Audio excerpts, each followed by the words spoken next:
Magandang umaga po ulit sa inyong lahat. Ako ulit si JP. At may bago tayong sermon series. So natapos na po tayo doon sa Sermon on the Mount. The very first sermon ni Jesus Christ. Tapos, yung result nun, kasi He preached about what the law was in reality, And yung effect, 2 weeks ago, if you could remember, people were astonished.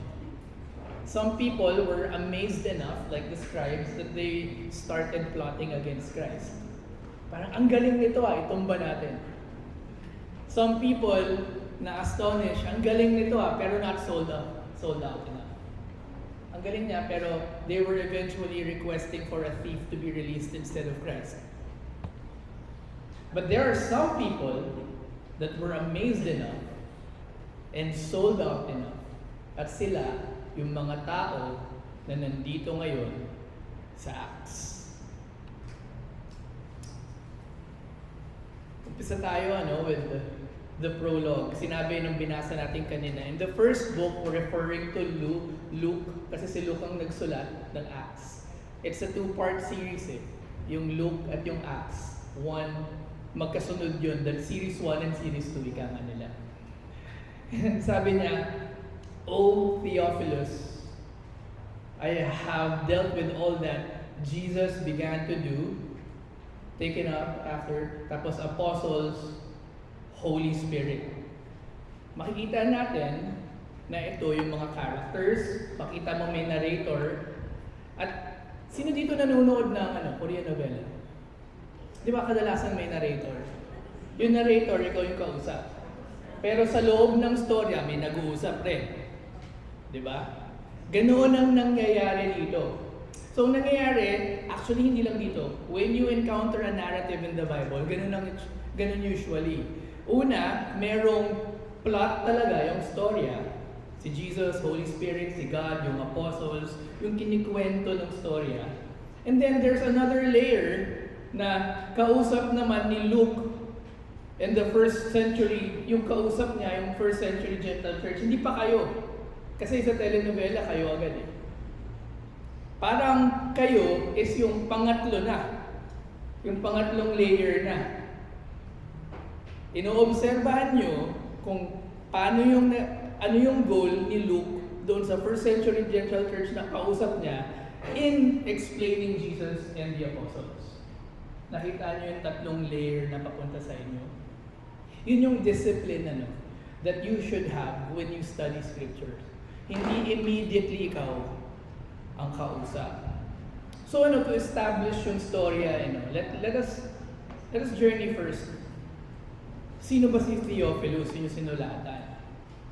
Well, simple lang naman yung meaning ng Theophilus, lover of God. So whether he's a person or a code name, na parang for the first church, pwede rin. You would have resonated deeply with me. Or Theophilus, or the first church, would have resonated deeply doon sa mga storya ng apostles. Di muna sa'yo, okay? He was kasi the first Gentile church, yung mga naging Christian na hindi Hudyo, was living in a time of growing tension as well. Confusion about the future, opposition to the gospel. Kasi you should know that the Gentiles o yung mga naging Christian na hindi Hudyo pero sa Roman world na, they were actually referred to as pagan by the society. Sila yung parang, bakit hindi nyo wini-worship yung Roman deities? Sila yung mga weird, And they didn't know what to do next. Parang yung mga apostles. So that's exactly why Luke wrote Acts to them. That God is not finished. The reason Jesus Christ is still working, may mission at hindi pa tapos.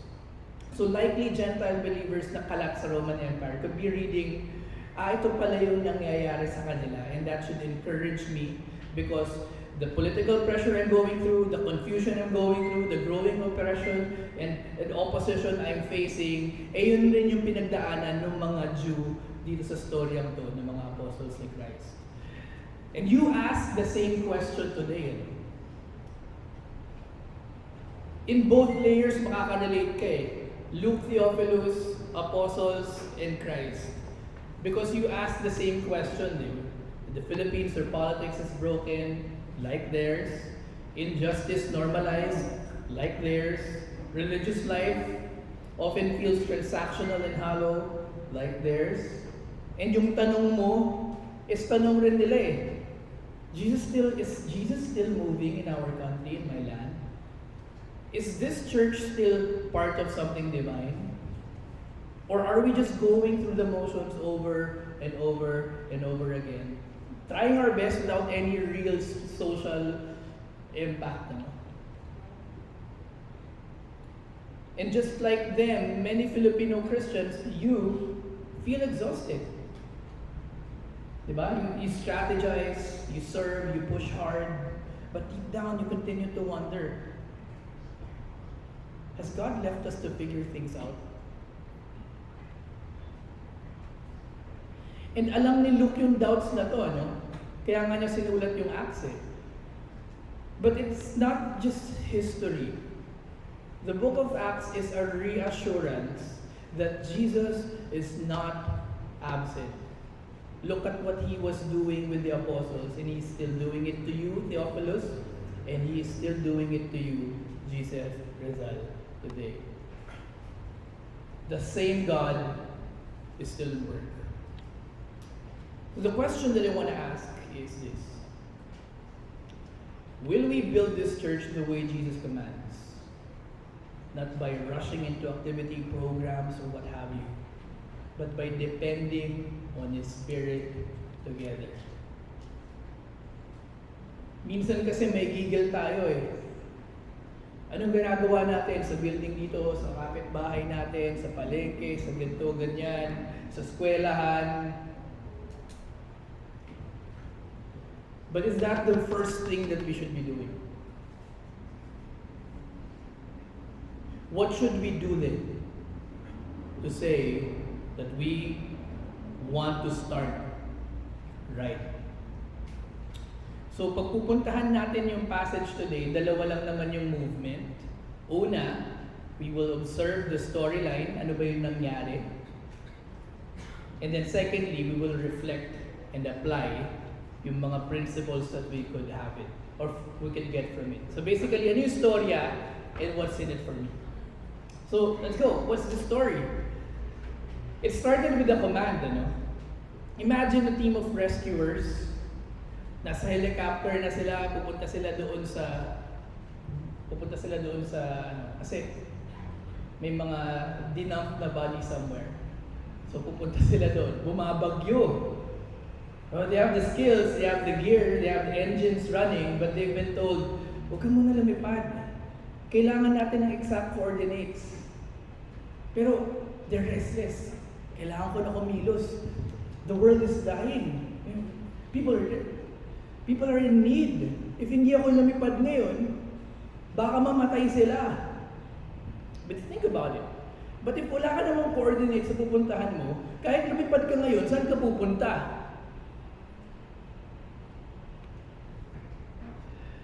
No matter how serious you are, if papunta ng maling direksyon, walang kwenta. So they wait, no? Not because they're lazy, not because they're fearful, but because they trust that the real effectivity of what they should do is with clarity. Okay. That's the apostles in Acts 1. They've seen the risen Christ, their hearts are burning, they just heard the mission, but Jesus says, don't go yet, don't do this on your own, wait for the Holy Spirit that I will send. So they're not waiting because they're passive, they're waiting because the Church of Jesus must not move without the power.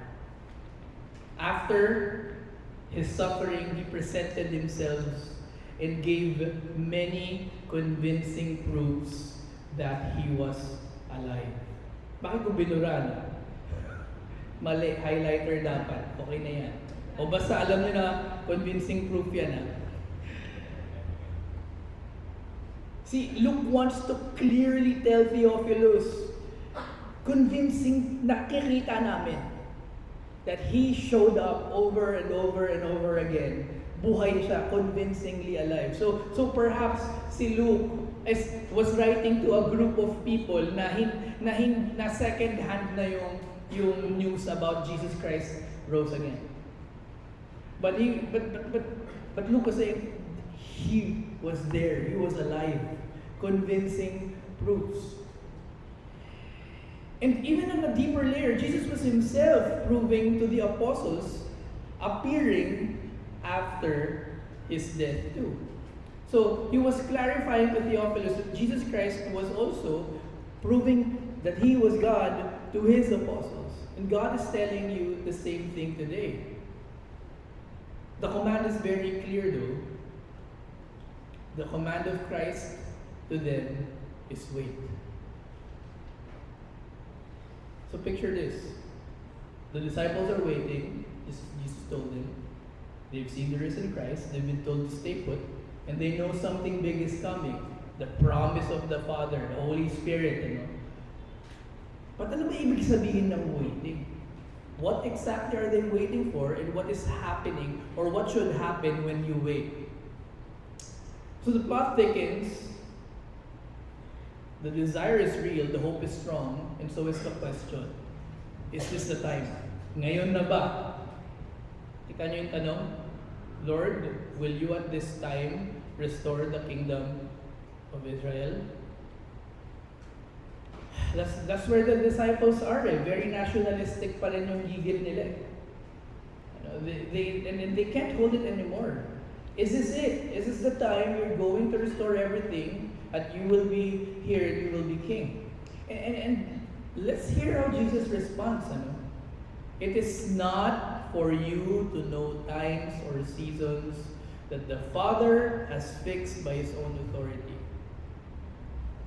Their question reveals nationalistic hopes, but Jesus Christ redirects the misunderstanding. The kingdom will expand, don't get me wrong, but it's not in the way that you think it would be. Yun yung angulo nito eh. Merong gentle rebuke,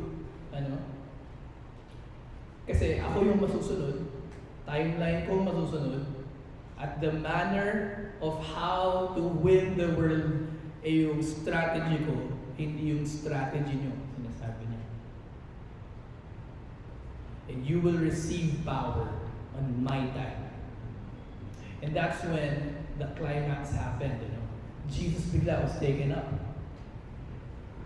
Imagine nasa shoes ka ng mga apostles, you've just asked the biggest question in your heart. Ngayon na ba yun, Lord? Finally, and the answer is no. Maghintay kayo. And then biglang he was lifted up and a cloud took him out of their sight. And that's just as the truth was settling in, something unsettling happens. And then, may dumating pa ng mga two men with white robes, some would say angels, and said, "Men of Galilee, why do you stand looking into heaven?" Oo, itong Christ na to, yes, He was taking up, hindi kayo nananaginip, will come in the same way as you saw Him go into heaven. Babalik siya.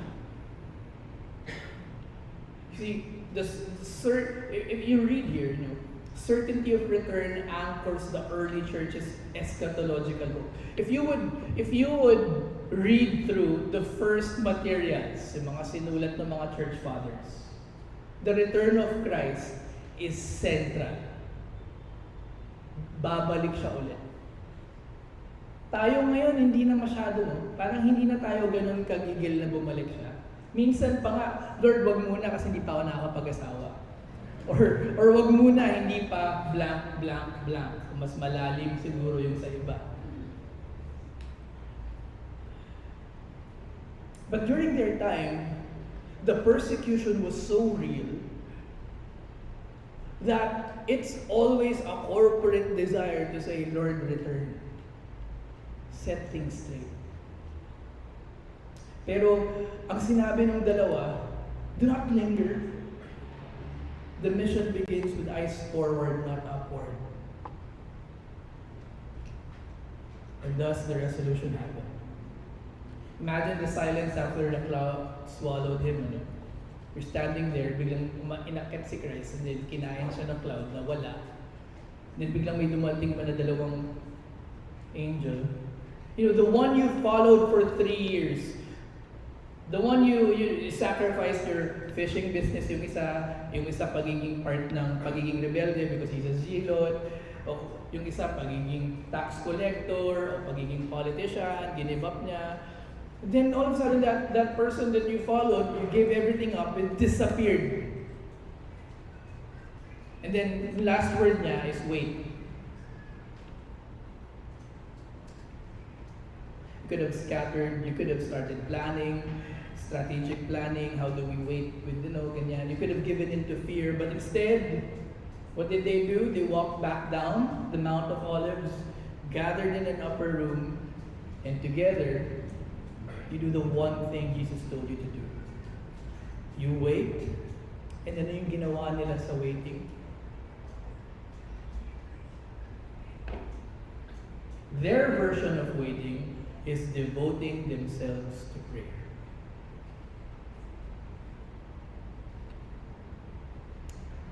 So what's in it for us? Now that we've seen the story or the narrative, the historical account, what's in it for us? First is about prayer. Did we pause in earnest prayer before we took action? Before we said, we're gonna have a church?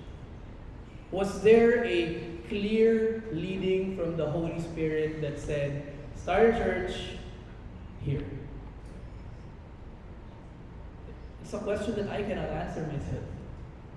It's you and God who knows this.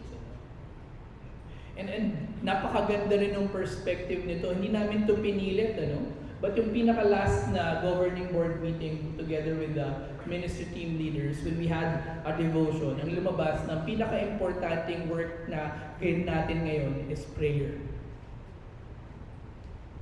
Again, hindi ko pinilit yun. Wala akong dinala doon sa meeting na yun and said, you guys, we need to pray. Hindi, wala. Lumabas siya from everyone. You see, 2022 Church Health Report found that churches with consistent rhythms of prayer and rest had higher volunteer retention. A 2019 research showed that 71% of pastors or church leaders who reported weekly time for prayer and rest also reported staying in ministry long term. 39% didn't. The more prayer, this data shows, the more joy, the more retention, the more consistent, the more passion happens in churches. So ang tanong, paano ba tayo mag-pray? Kung yung couples ministry na, but they're going through prayer, yung end game kasi noon, magkakaroon ng prayer meeting ng church. My challenge is puntahan natin. Very central. O kumbaga, if merong step 1 in church planting, you would see in this narrative it's prayer. Even Christ himself said, wait. And how the apostles understood that is pray. Waiting and praying ang pinakauna natin kailangan gawin. Nauna na ba yung mga plano natin bago sa panalangin? Maganda dito, gracious of Panginoon, we can start again. Can we find a way, church, to have a weekly rhythm of prayer? We'll keep you posted on what we could discern about that. But my hope is that kapag nagkaroon, we will latch on to it. Another reflection. We don't need to know the when, we just need to be faithful with the what. You know, the disciples still asked about restoring Israel, ano? Kasi sila, they wanted political outcomes. And then Jesus Christ redirects them. You don't get a timetable from me. You get a mission. We often want quick fixes, political change, instant blessing, comfort. But Jesus gives power to witness, not control over events. Hindi niya sinabi kung kailan siya babalik, pero sinabi niya kung anong dapat mong gawin habang wala siya. So this tells you, pinakauna, you don't wait for a perfect moment to obey. You start now. Pray, kahit every morning, Lord, fill me with your Spirit. Help me witness today, wherever, however. You know why it matters? Because Spirit-led life isn't lived in the future. It's lived today, moment by moment. Anything is lived today. Even love for your partner is supposed to be lived today. Hindi mo pwede sabihin, I love you, pero mamaya ako na ipaparamdam sa'yo. O alak, mahal kita, pero mamaya ka magiging priority. O. The proof of that conviction is now. Second, prioritize prayer instead of panic. So when you feel the urge for panic kapag meron kang kailangang desisyonan, kasi uncertainty, kung ano man yung uncertainty mo, that's also a time to say, I need to pray. Magandang i-add mo siya doon sa proseso ng utak mo. When your brain goes to panic, your heart should tell you that's also a signal to pray. Why it matters? Because prayer has the power to shift your focus from timing, because yun yung uncertainty. Diba? Kailan, paano, ano gagawin, to trust it. That meron nga palang God na kayang gawin. Beyond what I could think of. You can also consider witnessing or feel it as a challenge to witness where you are as a church, as a person, and not where you wish you were. Dapat kasi nandito tayo sa church, nandito tayo dyan, or dapat nandito ako sa Jesus didn't tell them to wait for the ideal mission field. He simply made a promise, you will be my witnesses. Maybe it's time to have that natural conversation with a friend at work, in the office, classmate, office mate, friend, kapitbahay, cousin, auntie, lolo, lola. Your community now is also your mission field. That also helps you or resist that temptation. Kasi whenever witnessing, as you know, when I sit down with Christians, wala kasing program sa church. Wala kasing ganito, wala kasing ganyan. Parang we're very quick to point our lack of zeal in sharing the gospel to other people, to situations. And we're very slow to point to us having initiative. But if you really just scour your friends list or your community or neighborhood, ang daming pwedeng gawin. And this passage, this narrative also teaches you how to stay committed in a calling even without clear answers. Ang galing because the apostles, they didn't scatter while waiting. Nung nagkaroon ng uncertainty, lalo pa silang nag-gather. Maybe this is a time to consider deeply as a commitment, as a priority, to join a small group. Not when life gets clearer. Hindi, pag hindi na ganun kahirap yung work, pag stable na yung relationship, pag wala ng uncertainty, doon ako sasali. Baliktad In this narrative, it's because of the uncertainty, kaya sila naghanap ng community. And why it matters is because faithfulness is forged in community. Christian walk is never designed to be alone. Or more true to the statement, stop asking when, start asking what now. Kasi mahilig tayong mag-daydream eh. When will this season end? Lord, ganito na lang ba lagi? Lord, what would you have me do in it? I mean, instead, Lord, anong kailangan kong gawin now? There are so many things you can do now. In your home, in your work, or church. Asking what now opens your heart to the Spirit's present work.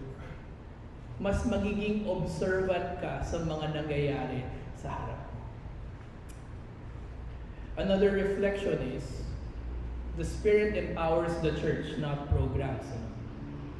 Ako, I've learned this the hard way. I was a very programmatic pastor, heavily criticized about it. Very, very ganyan ang wiring ng utak ko. I had a sit-down evaluation with someone that was working or serving under me. And ako mag-evaluate pag ganun. But it's been customary for me na after I evaluate, I would also challenge the person to evaluate me back. Pare-pareho kulang sinabi nila.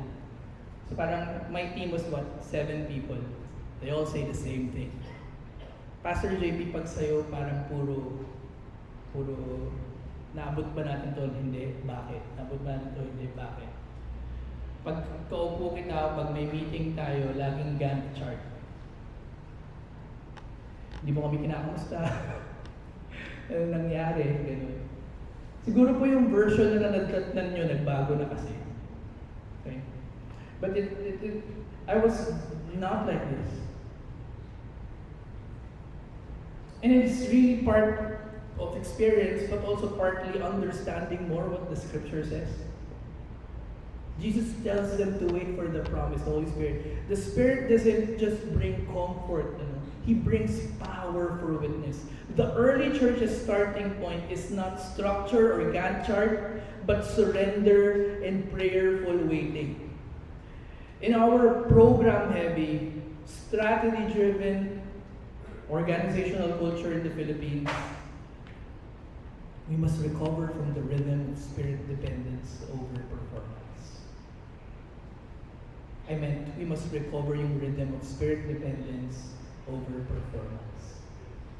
Hindi sa galing ng program, kundi sa lakas ng Holy Spirit nagsisimula ang tunay na misyon.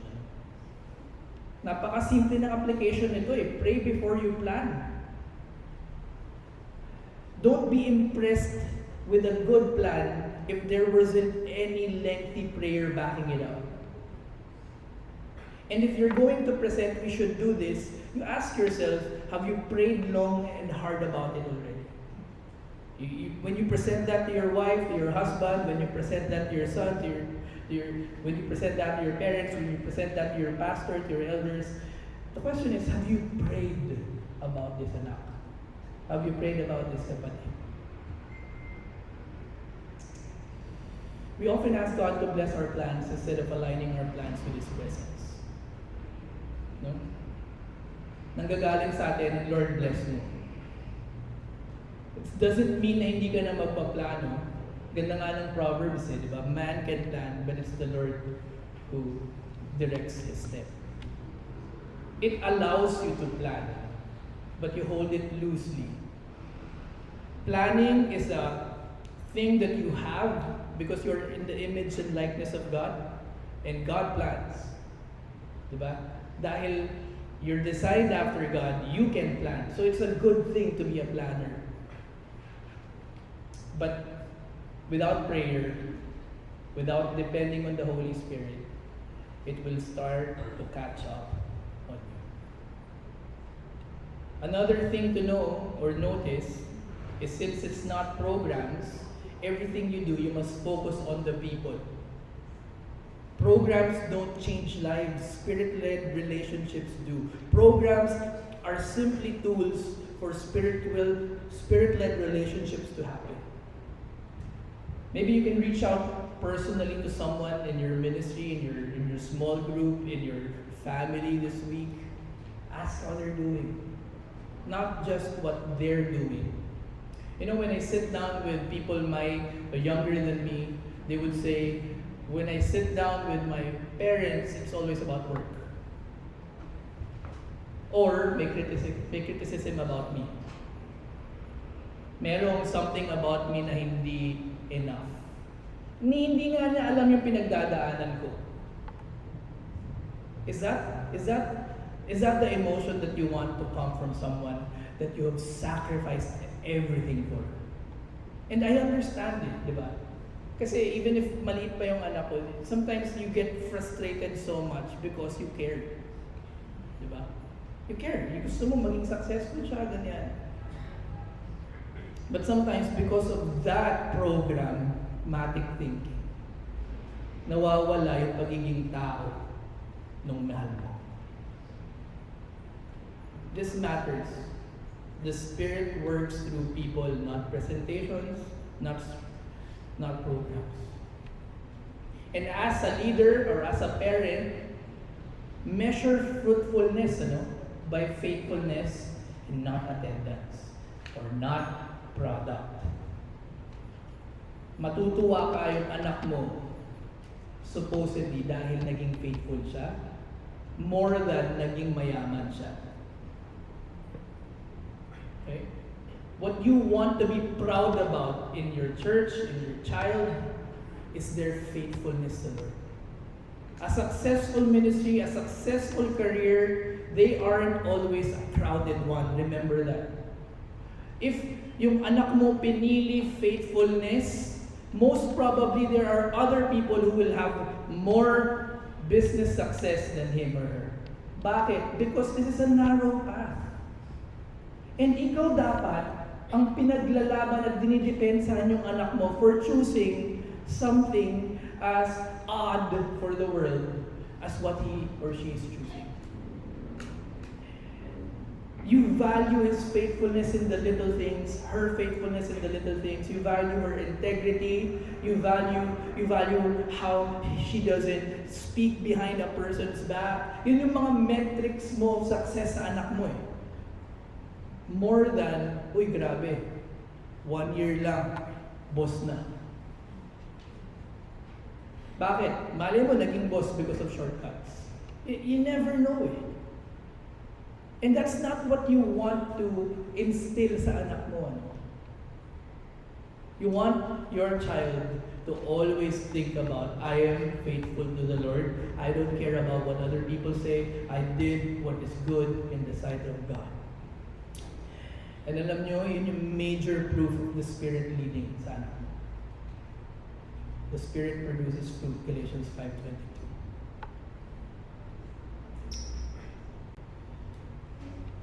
Connected to this, make space for the Spirit in every gathering. Minsan, sumusobra ako, I just want to say, na sumusobra ako minsan sa mga meeting namin, natawag na nilang binobolhag ko na yung agenda. Minsan 2 oras na, 3 oras na, ako pa rin yung nagsasalita. Today's God's reminding me, don't rush through agenda. Maybe it's more of listening.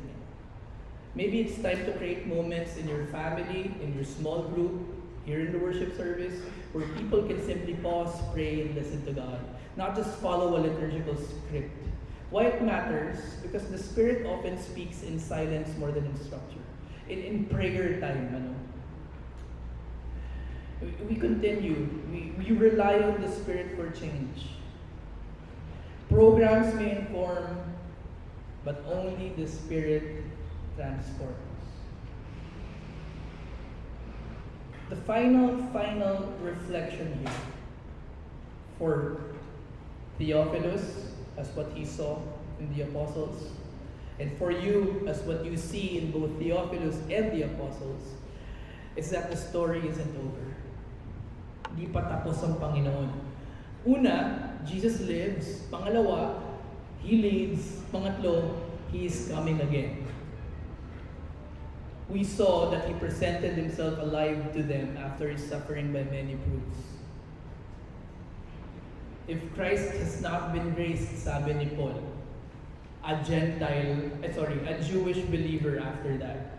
If Christ has not been raised, your faith is futile and you are still in your sins.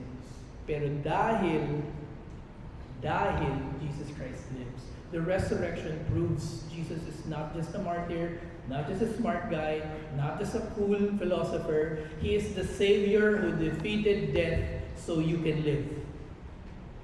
Second, the story isn't over. Jesus is still leading the church and you today. He was lifted up and a cloud took him out of their sight. God has made him both Lord and Christ. This Jesus whom you crucified, Jesus Christ is at the right hand of God with angels, authorities, and powers having been subjected to him. Jesus isn't distant. He's not just that deity sitting out somewhere. He is reigning now. And to follow him is to submit to this living king, not a dead teacher that you would just study history about. Finally, the story isn't over because Jesus will come again. This same Jesus Christ will come back, sabi ng mga anghel. For the Lord himself will descend from heaven, sabi ni Paul. He has fixed a day on which he will judge the world in righteousness by a man whom he has appointed. He will come to judge and renew all things. Christ is coming again. Jesus' return tells you that everything you've heard today and in all the sermons and Bible studies you had, he means business. There is urgency. And his delay in returning is mercy, 2 Peter 3 verse 9. But when he comes, the time for choosing ends.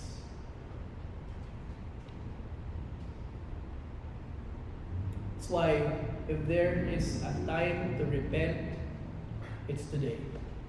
If there is a time to believe in him, it's today. Acts 3:19, repent therefore and turn back, that your sins may be blotted out. He would repeat that in Acts 10 verse 43. Mark 1:15, the time is fulfilled. Repent and believe in the gospel. The time to trust him, to let him reign, is today. So I don't know what stage of life you are in. There are three people I want to talk to. I want to talk to a person who has never surrendered his life to Christ. I want to talk to a person who has surrendered his life to Christ before, but something happened along the way, tragedies here and there, na medyo nag-lukewarm yung pananampalataya. But I want to also talk to a person na pinaglalaban mo yung pananampalataya mo, pero pinapahirapan ka ng mundo. And as these three persons, I offer prayer. Can I invite everyone to please bow down and pray? And as every eye is bowed and every head is bowed, and eye closed, I want to speak to these three people. First, for those who have never made the decision to receive Jesus. Maybe you've known about Jesus, but you've never surrendered as your Savior, as your King.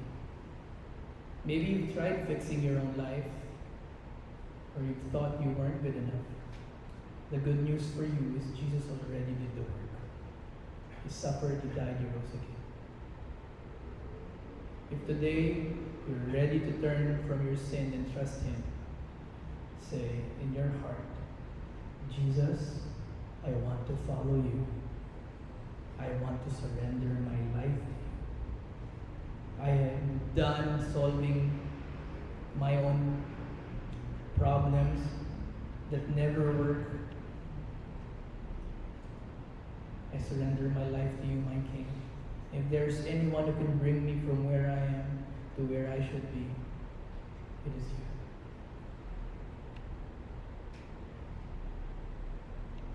Secondly, I want to address or lead a prayer for those who have drifted away.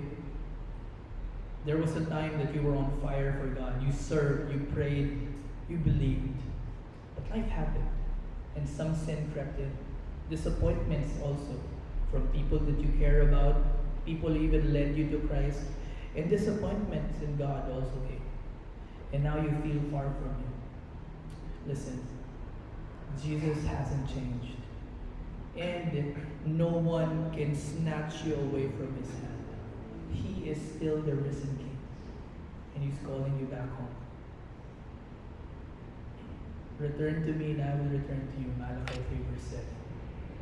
If that's you, pray this prayer with me. Lord, I'm coming back. I'm coming back to you, to the heart of worship. Restore me. Rekindle my love for you again. Things happened along the way. I ask for forgiveness. But from now on, Lord, I surrender my life again to you. And for those who have been walking faithfully with Christ, maybe you've been waiting, you've been praying, you've been witnessing, staying faithful even when it's hard. And today, Jesus wants to remind you, your perseverance is not in vain. He sees your prayers, He sees your obedience, and He has not forgotten you. Acts 1:8 is a reminder, you will receive power when the Holy Spirit comes upon you, and you will be my witnesses. If you want to keep growing, keep going. Let me pray.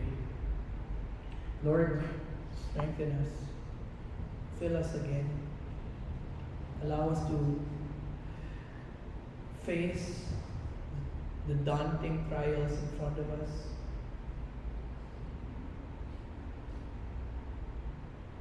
Use us continuously until you return. And protect us from falling or slipping. Thank you, Father. I pray for all these three people that today we learn to wait, to pray, to let you decide and dictate the direction of our lives and our churches. We ask all these in Jesus' name. Amen. So earlier we asked, where is Jesus when life feels unstable? What is the church really supposed to be doing? And how do we live with purpose when so much is uncertain?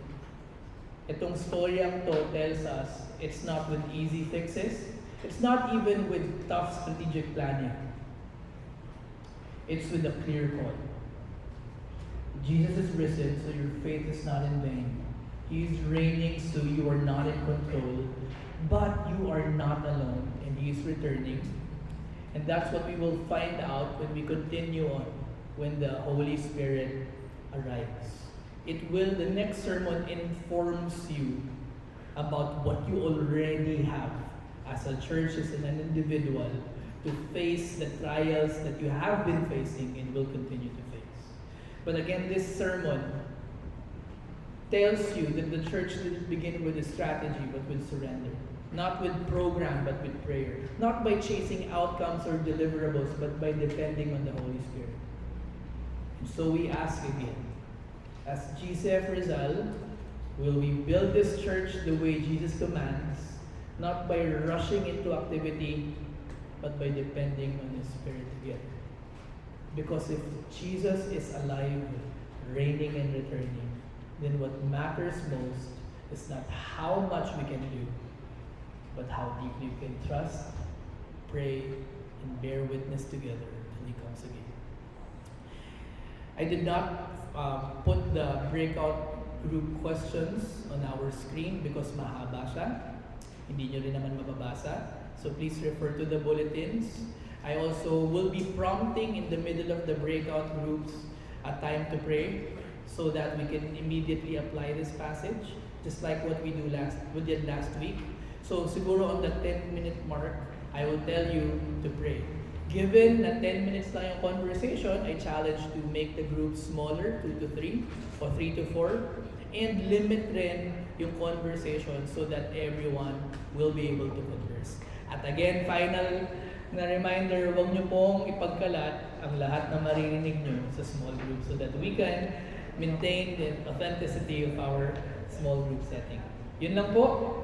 Find a group and refer to the bulletin for the questions.